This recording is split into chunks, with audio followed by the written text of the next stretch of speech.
agora. Bom dia, boa tarde, boa noite, galerinha do 8º ano. Tudo certo com vocês? Na aula de hoje, a gente vai responder as questões da página 224 a 229, certo? Primeira questão diz o seguinte: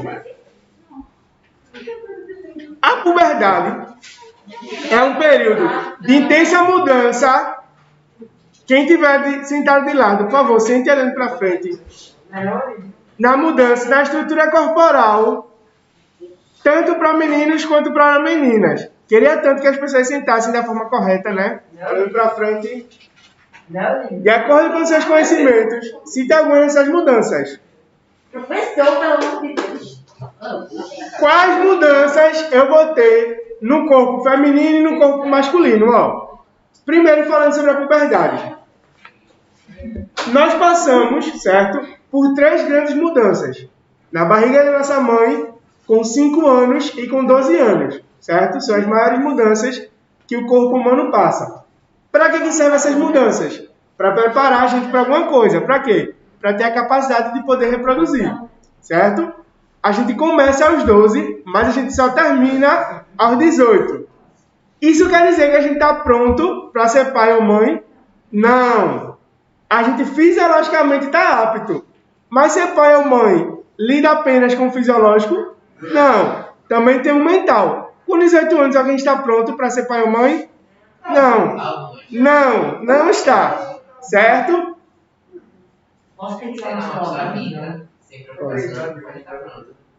Mas aí, você precisa de um amadurecimento físico, psicológico, certo? Para poder ter algumas responsabilidades na vida. Por isso que a maioridade é 18. Mas, professor, por que alguns países é 21 anos, como nos Estados Unidos? Porque com 21 anos, você tem a maturidade completa, tanto mental quanto física, certo?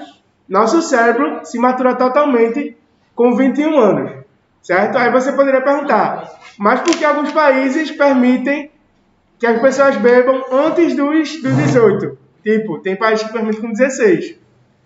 Por questões sociais e culturais do país. Isso é adequado? Não é adequado. No Brasil, é 18 anos, mas o povo bebe com 10. Isso não é adequado, certo? Vocês sabiam que... deixa eu só dar um dado para vocês, muito importante para a gente pensar sobre isso. Se toda a população mundial só pudesse beber e dirigir, certo? Aos 22 anos, nós teríamos uma redução de 80% dos acidentes que acontecem na rua. 80%. Certo? Porque essas pessoas de 16 a 21 anos são as que mais bebem e vão dirigir, que mais têm acidentes. Certo? E estatisticamente não. Quem tem mais acidente no trânsito são jovens. Certo?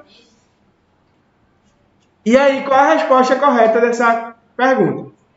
Vocês podem botar assim, Para a mulher, a gente vai ter surgimento de broto mamário, certo? Que as meninas, quando fazem aí 11, 12 anos, começam a crescer as mamas e os seios. E telarca. São as duas principais características femininas. Broto mamário, que é começar a crescer o peito, certo? E telarca. Telarca é a primeira menstruação, certo? Que é uma menstruação que não vem no ciclo correto, ela vem esporadicamente, aí passa geralmente 6 meses, até a menstruação regular, certo? E nos meninos, você vai ter o aumento dos testículos, certo? E a mudança no timbre de voz. Tanto que muitos cantores, né, que começam a cantar novo, geralmente eles perdem a carreira aí por volta dos 13, 14 anos. Porque eles têm uma mudança muito grande na voz. Por exemplo, se você pegar a voz de Justin Bieber cantando Baby aos 14 anos e ele cantando hoje, você nem diz que é a mesma pessoa, porque é uma mudança muito grande que ocorre no homem, certo? Antigamente, só para vocês terem um dado, na Idade Média, muitos cantores perdiam seus testículos. Por quê? Porque o testículo não é responsável por produzir testosterona. Se eu tiro o testículo do menino, ele não vai ter a maturação vocal, ou seja, ele vai continuar com a mesma voz, certo? Inclusive, isso é retratado em Shrek. Os cantores de Shrek, né? Eles, se vocês perceberem, ele tem a voz bem fina. E eles têm um jeito assim muito infantil. Isso retrata que na Idade Média eram tirados os testículos dos homens para eles poderem continuar com a mesma voz. Professor, nem tinha, como é que chama? Anestesia. O povo lá tá falando 3 anos. Na Idade Média existia o ópio, certo? Que é um líquido que você tira de uma planta que vira morfina. E aí você fica sem sentir nada, mas em contrapartida você pode ser viciado pela morfina. Aparece inclusive naquele filme Jogos Vorazes, certo? Que as pessoas são viciadas em morfina. Tem uma personagem de Jogos Vorazes, acho que é no 3, que ela é bem famosa. Ela é viciada em morfina. Enfim. Um personagem. Segunda questão. Entenderam a resposta dessa primeira questão? Alguma dúvida?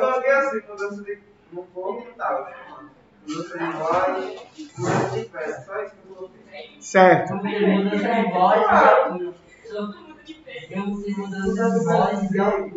Certo, tudo bem. Pode deixar assim.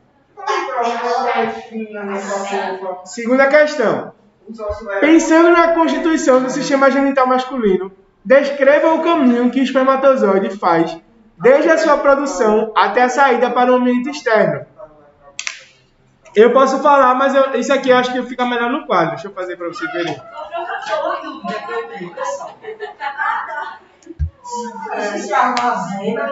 Se armazena, eu já respondi sua dúvida.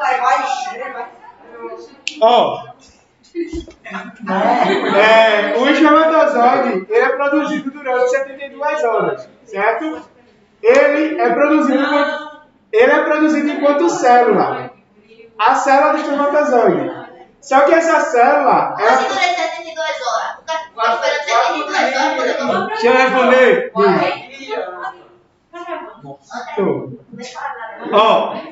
Por que 72 horas? É o tempo das células se dividirem, certo? Leva 72 horas.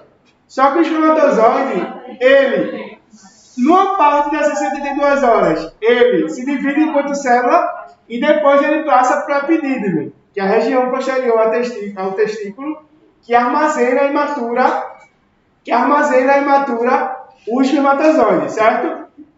O epidídimo fica inchando até a pessoa, sei lá, explodir. Ele tem um limite de armazenamento. Quando uma pessoa, assim, está tendo algum estímulo sexual, ela tem um aumento da testosterona, certo? E o aumento da testosterona aumenta a produção do espermatozoide. Se você tiver um estímulo muito grande de hormônio, certo? Se tiver algum estímulo muito grande, e você não colocar para fora, não ejacular, o epidídimo você pode sentir alguma dor, certo? Porque você tem estimula a testosterona, que estimula a produção de espermatozoide e vai fazer um acúmulo muito grande de espermatozoide no epidídimo. Esse acúmulo muito grande causa uma dor. Certo? Enfim. Certo? Qual o percurso que o espermatozoide faz? Ele é produzido onde? No testículo. Dá pra tirar. Não, é só. Não, tipo, só. Não, é só tipo.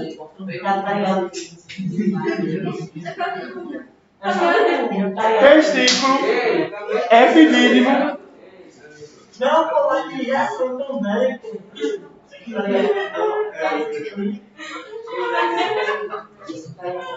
Canais aferentes.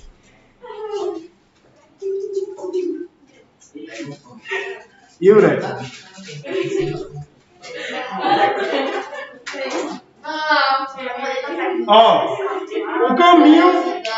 O caminho que o espermatozoide faz é esse aqui, ó.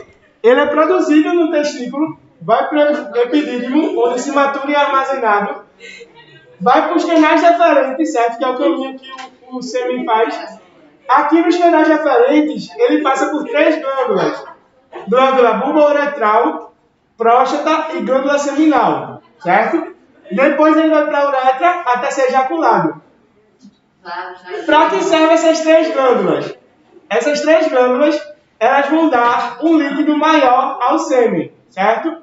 Aí vocês poderiam perguntar, quem faz vasectomia continua ejaculando? Sim, porque o sêmen é 40% espermatozoide e 60% líquido seminal vindo dessas 3 glândulas diferentes, certo? Quais glândulas? Próstata, glândula seminal e glândula... Ele serve para ajudar com que o espermatozoide se locomova do útero até as trompas, para ocorrer a fecundação. Ah, mas ele não tem nada não, é só um líquido. Não, é só um líquido, é. Não tem nenhuma célula, certo? É só um líquido. Certo? Alguma dúvida aqui nessa questão? Não. Terceira pergunta. Demora quanto tempo? Qual o processo? Demora 2 minutos. 2 minutos. Terceira pergunta.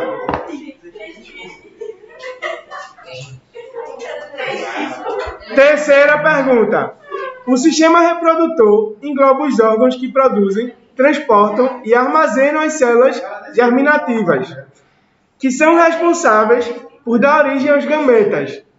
Descreva a função dos testículos. Os testículos, eles vão produzir os espermatozoides, certo? Botaram isso e a principal função do testículo é essa, produção do espermatozoide. Certo?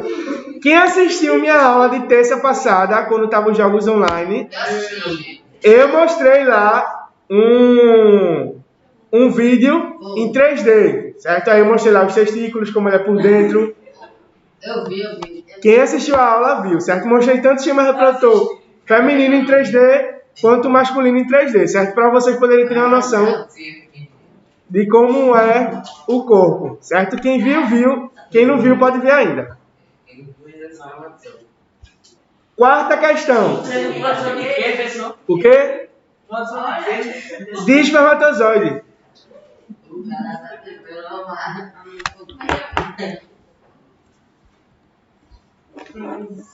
Quarta questão.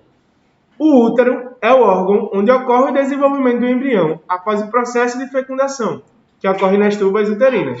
Descreva. Descrever. A fecundação é o processo de união entre espermatozoide e óvulo, certo? Ela ocorre nas tubas uterinas e demora de 3 a 5 dias para sair das tubas uterinas até chegar no útero, certo? É nesse processo que a gente usa a pílula do dia seguinte, certo? A pílula do dia seguinte ela é um estímulo hormonal que vai fazer com que o útero fique fazendo esse movimento, certo? Fazendo esse movimento, você destrói a célula, que é a primeira célula humana, que é chamada de zigoto. E não dói não, só o útero fica mexendo. Dói. É a chamada cólica, quando também acontece no período menstrual. Se o homem tomar a pílula do dia seguinte, ele vai ter o estímulo de características secundárias femininas estimuladas nele, certo?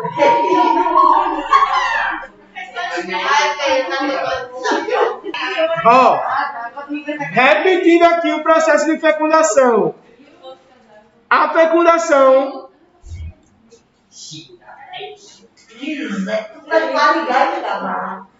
agora sobe,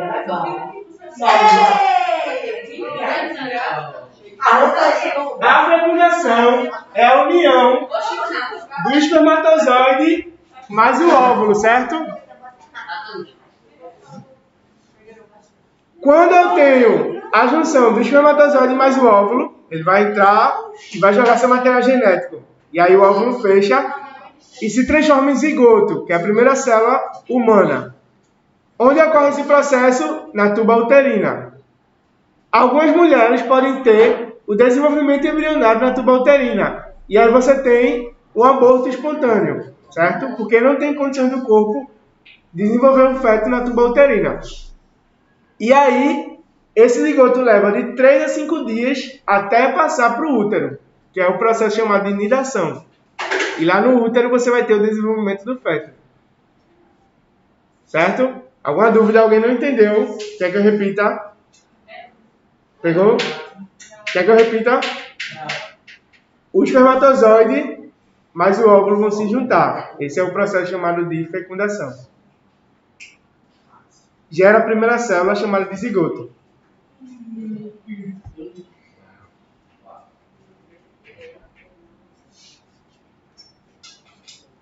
Que massa, cara.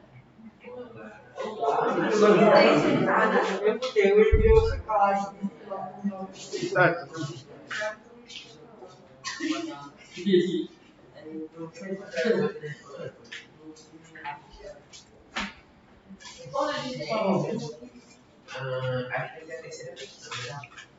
Quarta.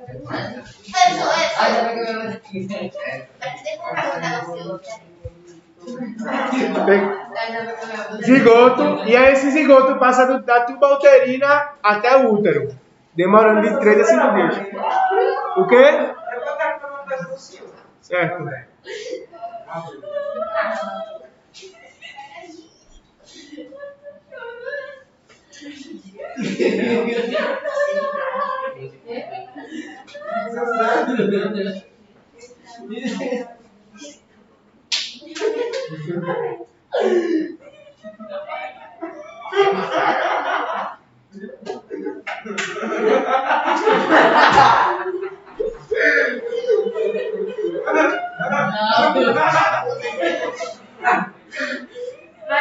Pegou? Terminou já. Quinta questão.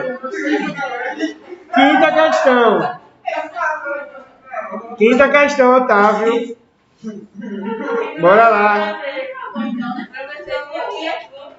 Quinta questão. A uretra é o conduto membranoso que faz parte do sistema urinário. Compare a uretra feminina e a uretra masculina. Elas têm a mesma função? Essa questão é muito fácil. Eu não li o uretra, eu li bexiga. Aí eu li que a bexiga do homem era menor. A bexiga é a sexta, eu tô na quinta. Diga. Por que você não pede pra cada uma pessoa da sala responder uma pergunta? É porque não tem como eu gravar dessa forma, certo? É verdade. Aí eu tenho que ler, infelizmente. Senão eu pediria. Tá acompanhando, Olivia? Tô de olho em você, vice-diretor. Tô sentada. Assim, ó. Pode fazer pra frente. Pra frente de mim, pra minha frente. Professor, você tá incomodado comigo. Deixa eu ver, eu não vou com ninguém. Eu não tô incomodado com ninguém, não. Vai ser. Tá, eu não tô com ninguém. Eu não tô com o senhor aqui. Eu tô acompanhando. Eu fui aqui, eu tô acompanhando. Certo. O que tem em comum a uretra masculina e a feminina? Tem algo em comum e tem algo em comum, certo? Não. Ambas permitem a passagem da urina, certo? E a uretra A diferença. Não, a diferença Exatamente. é que a masculina, o hormônio do masculino sai da uretra. Ah, boca, Pedro. O hormônio não, o sêmen. Ó, a diferença é, na mulher só passa a urina, no homem passa urina e sêmen. Sêmen é o líquido ejaculatório responsável pela reprodução humana, composto de 40% de espermatozoide e 60% de líquido seminal. O quê?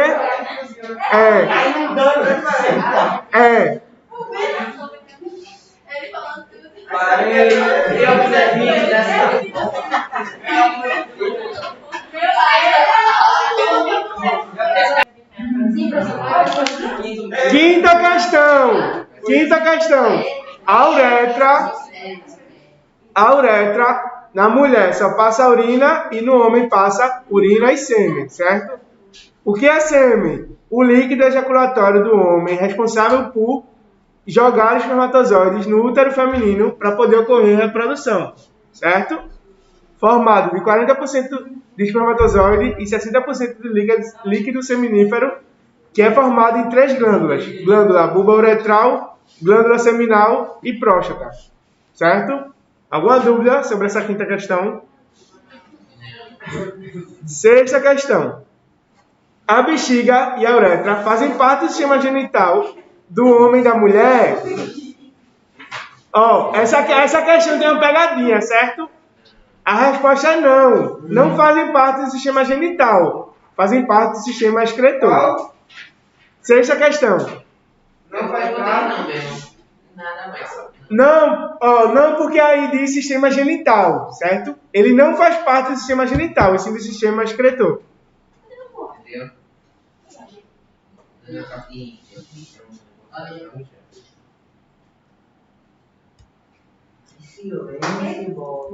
Graças a Deus.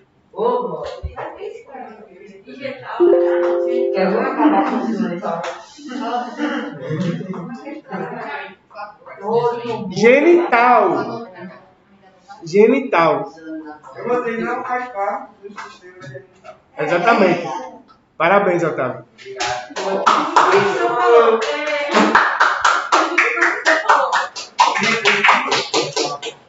Sétima questão. Sétima questão muito fácil. Que legal, tá fácil. Sétima questão, a resposta é FSH e LH. Ah, que bizarro! FSH. Como professor? Sexta. Não faz parte do sistema genital. E sim do excretor. A sexta. O sétimo é isso aqui. FSH e LH.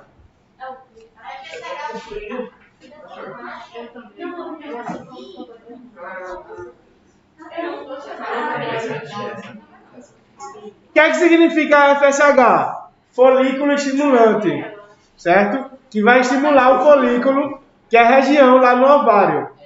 E LH, hormônio luteinizante, que estimula o corpo lúteo nas mulheres. Ambos atuam na formação do ovário, certo?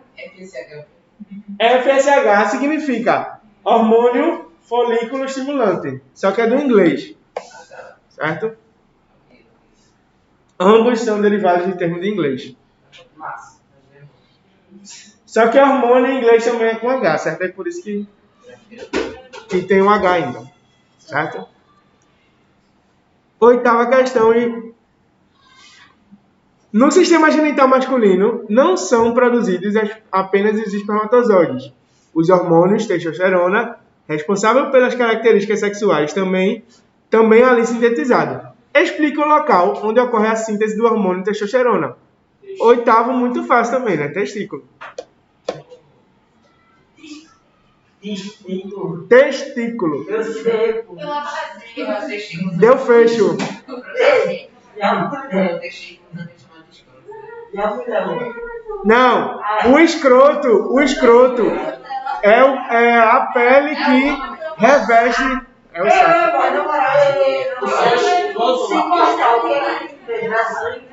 Se cortar o testículo, tem sangue. Você assistiu a aula de terça? Com certeza. Não assisti a aula de terça, porque eu mostrei em 3D.